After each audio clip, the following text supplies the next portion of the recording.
Kiai, bagaimana kita yang ahli sunnah wal jamaah ini mensekolahkan anak ke pondok-pondoknya salafi? Hukumnya haram. Bismillahirrahmanirrahim. Assalamualaikum warahmatullahi wabarakatuh. Alhamdulillahirabbil alamin. Assalatu wassalamu ala nabiyyina Muhammadin wa ala alihi washabihi ajmain. Amma ba'du.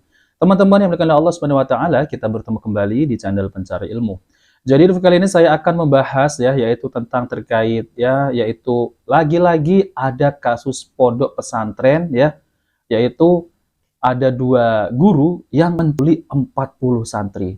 Astagfirullah ya teman-teman. Polisi tangkap 2 guru Ponpes MTI Canduang, 40 santri. PBH Paradi Bukit Tinggi siap dampingi korban. Ponpes minta maaf. Nah teman-teman, yang anehnya 2 guru ini ditangkap karena mencabuli yaitu santri laki-laki 40. Na'udzubillah min dzalik ya teman-teman. Nah oke teman-teman, kita langsung saja mari kita simak videonya. Bisa langsung Anda jelaskan kronologisnya seperti apa? Bagaimana awal mula terungkapnya kasus ini bisa terungkap? Oke, kami jelaskan kronologis pengungkapan pidana pencabulan yang terjadi di Polresta Bukit Tinggi bermula dari adanya anak korban yang mengadu kepada keluarganya bahwa dia dan beberapa temannya mendapatkan perlakuan atau tindakan cabul dari oknum guru yang berada di salah satu sekolah swasta di Kabupaten Agam. Kemudian kita tindak lanjuti hingga kita bisa mengamankan 2 orang yang oknum yang melakukan tindak pidana perbuatan cabul tersebut. Oke, Pak Ismail, tapi yang juga menjadi pertanyaan publik, ini kan jumlah santri yang mendapatkan tindakan pencabulan itu cukup banyak ada 40 orang. Kenapa jumlah korbannya sangat banyak, Pak? Apakah sebelum tidak ada laporan yang diterima? Sebelumnya tidak ada laporan yang diterima karena santri-santri tersebut ataupun anak didik tersebut diancam oleh gurunya, oknum guru tersebut untuk tidak melaporkan apa yang dialaminya kepada siapapun. Sehingga sampai dengan kemarin belum ada yang membuat laporan. Oke, jadi karena memang diancam oleh gurunya, maka para santri ini ketakutan untuk melapor seperti itu ya. Kalau dari orang tuanya seperti apa, Pak? Juga tidak ada laporan ya? Salah satu korban akhirnya ada yang melaporkan ke Polresta Bukit Tinggi. Kemudian itulah yang kita tindak lanjuti ke pihak sekolah. Kemudian kita dapatkan 2 orang pelaku tindak pidana cabul tersebut. Oke, Pak Ismail, ini kan berarti sudah berlangsung selama 2 tahun ya peristiwa ini dari 2022. Nah, dalam 2 tahun itu sekarang bagaimana kondisi korbannya? Apakah mengalami trauma psikis atau seperti apa? Para korban khususnya melapor pasti mengalami trauma. Kita juga terus berkoordinasi dengan Pusat Pelayanan Terpadu Pemberdayaan Perempuan dan Anak Kabupaten Agam atau P2 TP2A. Oke, itu untuk dari memonitor perkembangan psikologis dari korban tersebut. Oke, kalau dari sisi psikologisnya mengalami trauma, kalau dari fisiknya seperti apa? Apakah ada luka-luka lain yang didapatkan oleh para korban? Apakah ada kekerasan yang dilakukan? Kalau dari hasil visum kita belum mendapatkan, cuma dari trauma mental ada. Jadi yang bersangkutan atau anak korban tersebut trauma untuk masuk ke sekolah. Jadi untuk mengikuti pelajaran tidak berani lagi gitu. Nah teman-teman ini sangat memalukan sekali Seharusnya pondok pesantren ini itu untuk menimba ilmu. Jadi malah dijadikan oknum guru ini malah untuk memuaskan nafsu mereka. Ini sungguh bejat sekali teman-teman seperti binatang.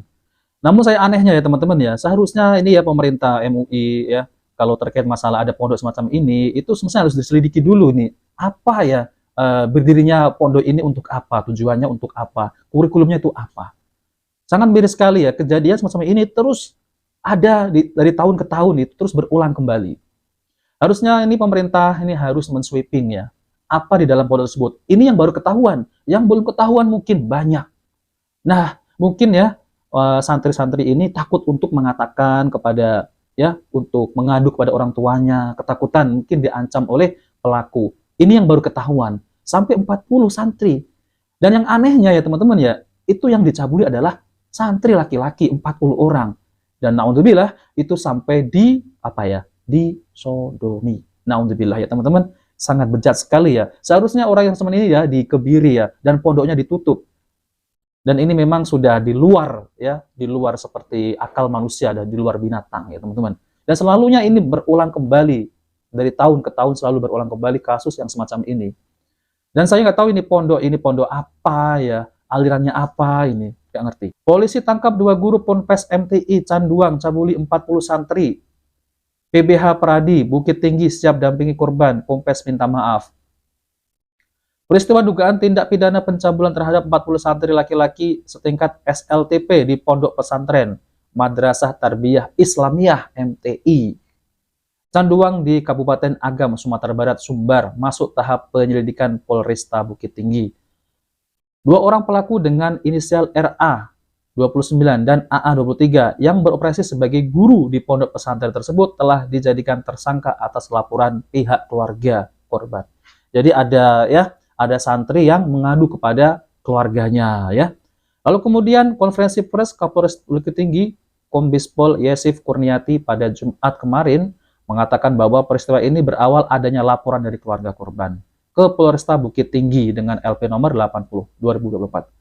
Peristiwa ini, kata Kapolresta Bukit Tinggi, sejak bulan Juli, polisi berhasil mengungkap kasus ini setelah melakukan penyelidikan ke pesantren yang berada di Kecamatan Canduang. Awalnya kami mengamankan RA dan meminta keterangan santri lain, dan ternyata ada satu lagi pelaku yang juga seorang guru di pesantren yang sama, yaitu adalah inisial AA. Berdasarkan hasil penyelidikan, jumlah korban dari pelaku RA berjumlah sebanyak 30 orang ya. Sedangkan korban dari AA sebanyak 10 orang, lalu semua jumlahnya adalah 40. Na'udzubillah ya teman-teman. Jadi yang 30 orang ini ya inisial RA, yang 10 orang inisial AA.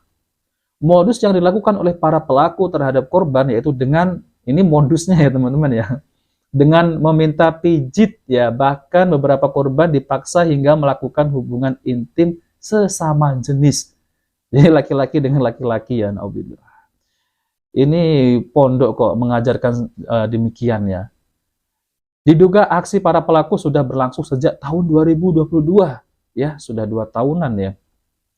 Modusnya pelaku meminta para korban datang untuk dipijit, kemudian diancam tidak naik kelas. Beberapa korban ada yang sampai disodomi, naudzubillah ya. Kapolresta menegaskan saat ini pihaknya masih mengembangkan kasus tersebut dengan kemungkinan adanya penambahan jumlah korban. Allah Akbar. Saya ini ya teman-teman ya.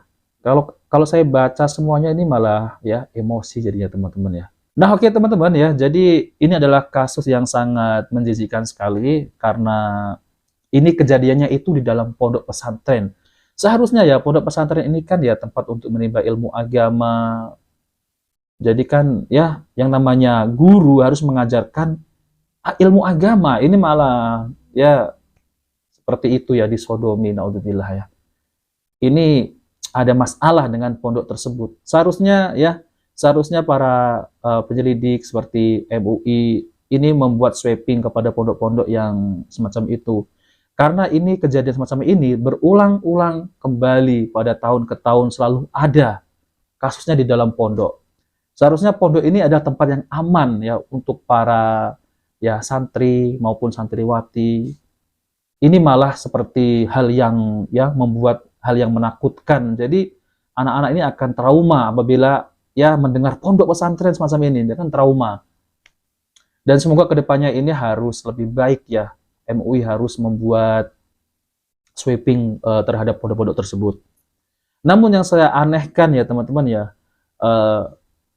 pondok-pondok yang mengajarkan Al-Quran dan Sunnah Nabi SAW ya, malah ya mereka ini malah ya seperti yang kasus yang di daerah mana itu ya, pondok dibakar. Namun kejadian semacam ini mereka malah diam ya. Na'udzubillah ya. Nah oke teman-teman, itu saja yang ingin saya sampaikan ya, bahwasanya kita sebagai orang tua hati-hati apabila memasukkan anak-anak kita ke dalam pondok pesantren ya. Jangan sampai ya anak-anak kita ini menjadi korban yang semacam ini. Dan ini sangat memprihatinkan. Oke teman-teman, jika video ini bermanfaat jangan lupa like dan subscribe di channel Pencari Ilmu. Wabillahi taufiq wal hidayah. Wassalamualaikum warahmatullahi wabarakatuh.